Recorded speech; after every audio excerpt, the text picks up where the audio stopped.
Hi guys, Martin here with a look at Mario Kart 8 Deluxe on the Nintendo Switch.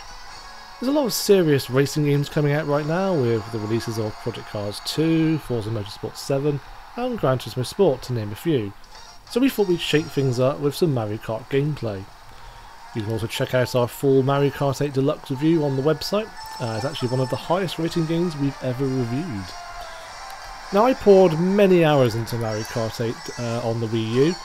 I think many would agree it's the best Mario Kart game since the original back on the SNES.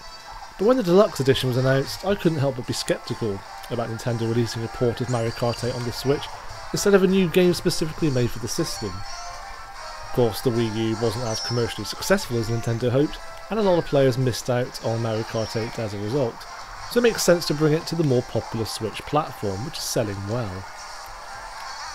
Thankfully, Mario Kart 8 Deluxe isn't a simple straight port like it so easily could have been.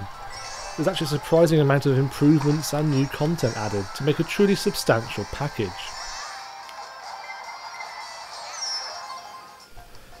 Everything is unlocked from the start this time, so you don't need to play through all the cups to unlock every track. This should suit returning players, but it does reduce the sense of progression for new players, although you can still unlock new parts for your kart by collecting coins.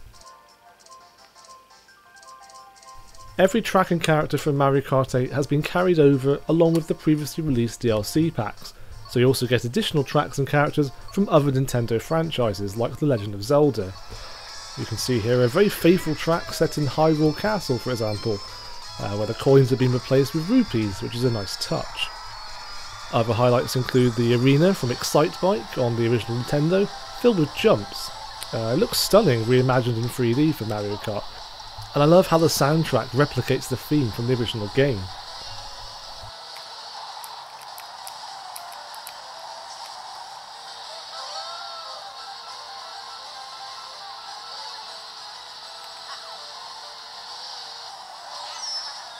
There's even a tubular track based on F-Zero, just to remind you that the series has been dormant for nearly 15 years now, since F-Zero GX on the GameCube.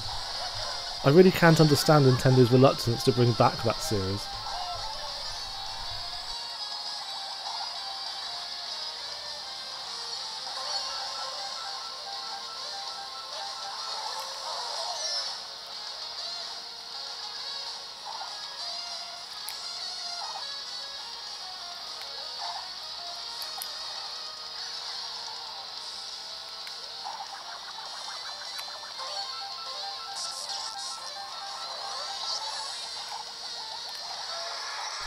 Then of course you have remakes of some of the classic Mario Kart tracks like Rainbow Road.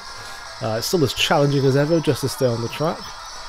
This is based on the SNES version of Rainbow Road, but you also get the N64 and Wii U layouts as well. In total there are 48 tracks in Mario Kart 8 Deluxe, which is more than most modern racing games, it has to be said.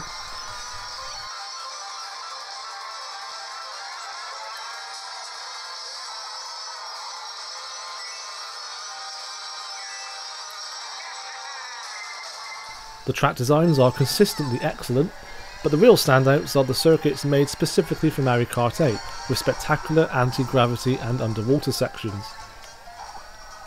Visually, little has changed since Mario Kart 8, but that's no bad thing really. The game now runs at a full 1080p resolution while docked, and a solid frame rate of 60 frames per second. But then Mario Kart 8 was one of the best looking games on Wii U when it came out 3 years ago, so it's aged very well. Where the Deluxe version comes into its own though, is when you play it in handheld mode. It looks very crisp and vibrant thanks to the Nintendo Switch console's sharp screen, and a considerable leap over Mario Kart 7 on the 3DS, which looks very dated now by comparison. Apart from a resolution drop to 720p, which you don't notice anyway on the smaller screen, there really are no compromises when running the game as a handheld. The environments look just as detailed as they do on a TV, so you're getting a console quality experience on the go. It's like the Switch is continuing what the PlayStation Vita set out to do.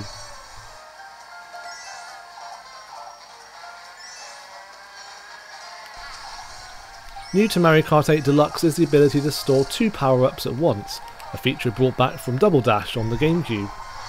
You can't toggle between different power-ups though, which is a shame, but it does mean you now have a better chance of defending yourself against devious blue shell attacks, which makes the game a lot less frustrating. The main new addition to Mario Kart 8 Deluxe are the new battle arenas.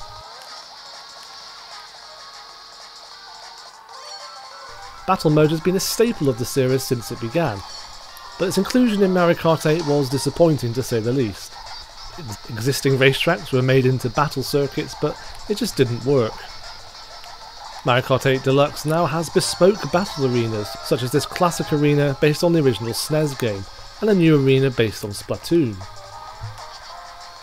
They are a vast improvement over Mario Kart 8's poor excuse for battle mode, with fun and frantic gameplay.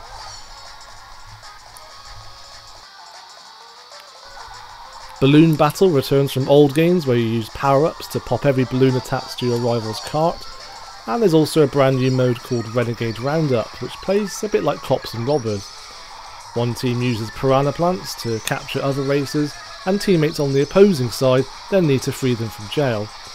It's great fun and can get quite intense when you're the last remaining racer and have to free all of your teammates.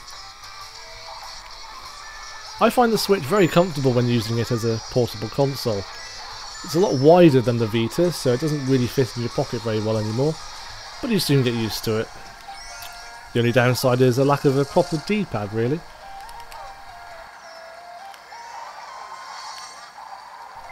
The other advantage of the Switch is that you can detach the Joy-Con controllers and play local multiplayer straight out of the box, without having to buy additional controllers.